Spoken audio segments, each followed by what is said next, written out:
ආයබෝවන් කවදා හරි හිතලා තේනවද අපි ඇහැට දකින සිතියමක් කොහොමද කම්පියුටරයකට තේරෙන පාරවල් හොයන්න පුළුවන් දත්තයක් බවට පත් වෙන්නේ කියලා? අන්න ඒ රහස තමයි අපි අද හොයලා බලන්න යන්නේ. මුලින්ම අපි කතාව පටන් ගමු graph එකක් කියන්නේ මොකක්ද කියලා තීරුම අරගෙන. මේක හරිම සරල දෙයක්. හිතන්නකෝ තිත් ටිකක් රේඛා වලින් එකිනෙකට සම්බන්ධ වෙලා තියෙනවා කියලා. කම්පියුටර් සයන්ස් වලදී මේ තිත් වලට කියනවා vertices කියලා, මේ ඉරි කෑලි වලට කියනවා edges කියලාත්. හරියට සෝෂල් මීඩියා එකක යාළුව සම්බන්ධ වෙලා ඉන්න විදිය වගේ නැත්තම් ගුවන් ගමන් මාර්ග තියෙන සිතියමක් වගේ තමයි. හැබැයි නියම ප්‍රශ්නේ තමයි කම්පියුටරයක් කොහොමද මේ සම්බන්ධතාව දකින්නේ? අපිට වගේ චිත්‍රයක් දිහා බැලුවා පළියට කම්පියුටරයකට මේක තේරෙන්නේ නැයිනේ. ඉතින් කොහොමද අපි මේ ඇහැට පේන දේ කම්පියුටරයකට කියවන්න පුළුවන් භාෂාවකට හරවගන්නේ? හරි. එහෙනම් අපි වැඩේ පටන් ගමු සරලම සම්බන්ධතාවලින්. මේවට කියනවා දිශානුගත සහ බර රහිත graphs, directed and unweighted graphs කියලා. අපි බලමු කොහොමද මේකට අදාළව අපේ පළවෙනි ලයිස්තුව වදාගන්නේ කියලා. මෙන්න මේ චිත්‍රය දිහා බලන්නකෝ. අපිට vertices ඒ කියන්නේ තිත් තුනක් තියෙනවා. බිඳුව, 1 සහ 2. මෙතන තියෙන ඊතල හරිම වැදගත්. ඒවයින් කියන්නේ සම්බන්ධය තියෙන්නේ එක පැත්තකට විතරයි කිය දෙක. උදාහරණයක් විදියට එකේ ඉඳන් බිඳුවටයි දෙකටයි යන්න පුළුවන්. ඒත් බිඳුවේ ඉඳන් ආපහු එකට එන්න බෑ. හරියක one way පාරක් වගේ. දැන් මේ graph එක කම්පියුටරයකට තේරෙන ලයිස්තුවක් කරන්න තියෙන්නේ හරිම සරල පියවර දෙකයි. මේකට කියන නම තමයි adjacency list එක. එහෙමත් නැත්නම් අසල්වැසි ලයිස්තුව. පළවෙනි පියවර හැම vertex එකකටම වෙනම list එකක් හදනවා. ඊට පස්සේ හැම vertex එකකම ඉඳන් ඊතලයක් යන, ඒ කියන්නේ ඒකේ අසල්වැසියන් කවුද කියලා බලලා ඒ අයව අර list එකට දානවා. ඉතින් ප්‍රතිඵලය තමයි මේ. බලන්නකෝ එක කියන vertex එකේ ඉඳන් ඊතල යන්නේ බිඳුවටයි දෙකටයි නේද? ඒ නිසා එකේ ලයිස්තුව තමයි 0.2. ඒ වගේම දෙකේ ඉඳන් ඊතලයක් යන්නේ බිඳුවට විතරයි. ඉතින් දෙකේ ලයිස්තුව 0 වෙනවා.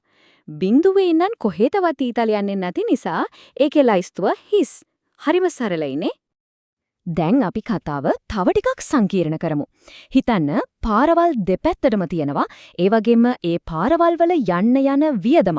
එහෙම නැත්නම් දුරක් තියෙනවා කියලා. අන්න ඒ වගේ අවස්ථාවකට තමයි අපි කියන්නේ දිශානුගත නොවූ සහ බර සහිත graph, undirected and weighted graphs කියලා. මේ අලුත් චිත්‍රයේ වෙනස්කම් දෙකක් තියෙනවා නේද?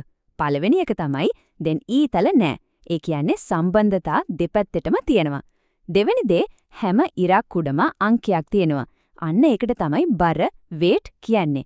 මේකෙන් දුර, වේලාව, එහෙම නැත්නම් වියදම වගේ ඕනම දෙයක් නිරූපණය කරන්න පුළුවන්. ඉතින් මෙන්න මේක තමයි ලොකුම වෙනස. කලින් එකේ තින්නේ එක පැත්තකට යන පාරවල් වගේනේ. ඒ කියන්නේ A ඉඳන් B ට විතරයි. හැබැයි මේකේ සම්බන්ධතා අන්‍යෝන්‍යයි. A ඉඳන් B ට යන්න පුළුවන් නම් අනිවාර්යෙන්ම B ඉඳන් A ටත් එන්න පුළුවන්. දැන් බලන්නකෝ adjacency list එක වෙනස් වෙන හැටි. දැන් අපි අසල්වැසියව විතරක් නෙවෙයි ලයිස්තුවට දාන්නේ. ඒකට යන බරත් එක්කම ජෝඩුවක් විදිහට. උදාහරණයක් විදිහට බිඳුවයි 1 අතර බර 4ක් එක්ක සම්බන්ධයක් තියෙනවානේ. ඉතින් බිඳුවේ list එකේ තියෙනවා 1.4 කියලා. හැබැයි වැදගත්ම දේ තමයි මේක දෙපැත්තටම යන පාරක් නිසා එකේ list එකේත් අනිවාර්යෙන්ම 0.4 කියලා තියෙන්නම ඕන. හරි. දැන් අපි මේ ඉගෙනගත්ත දේවල් ඔක්කොම එකට දාලා බලමු. අපේ අවසාන අවස්ථාව ඒ තමයි දිශානුගත සහ බර සහිත graphs, directed and weighted graphs. මේ graph එකේ අපි කලින් කතා කරපු අවස්ථා දෙකේම ලක්ෂණ එකට එකතු වෙලා තියෙනවා.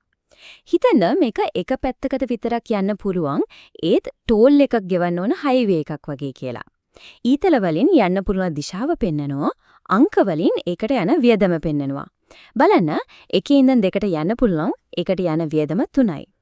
ඉතින් මේකට අදාළ adjacency list එක හැදෙද්දී අපි කලින් ඉගෙනගත්ත නීති දෙකම පාවිච්චි කරනවා. පළවෙනි නීතිය වගේ අපි බලන්නේ ඊතලයේ යමු වෙලා තියෙන පැත්ත විතරයි. හැබැයි දෙවෙනි නීතිය වගේ අසල්වැසියා එක්කම ඒකට අදාළ බරත් ජෝඩුවක් විදියට ලයිස්තුවට දානවා. බලන්න එකේ ඉඳන් බිඳුවට බර 4ක් එක්කත් දෙකට බර 3ක් එක්කත් සම්බන්ධතාව තියෙන නිසා එකේ ලයිස්තුව වෙන්නේ 0.4 සහ 2.3. හොඳයි.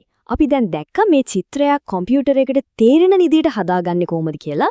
ඒත් නියම ප්‍රශ්නේ තමයි ඇයි මේක මෙච්චර වැදගත්? ඇයි මේ සරල ලයිස්තුව මෙච්චර බලවත් වෙන්නේ? මේක ඇත්ත ලෝකෙට සම්බන්ධ වෙන්නේ කොහොමද? ඇත්තටම මේ adjacency list කියන සංකල්පය තමයි අපි හැමදාම පාවිච්චි කරන ගොඩක් දේවල් පිටිපස්සේ තියෙන මුලය.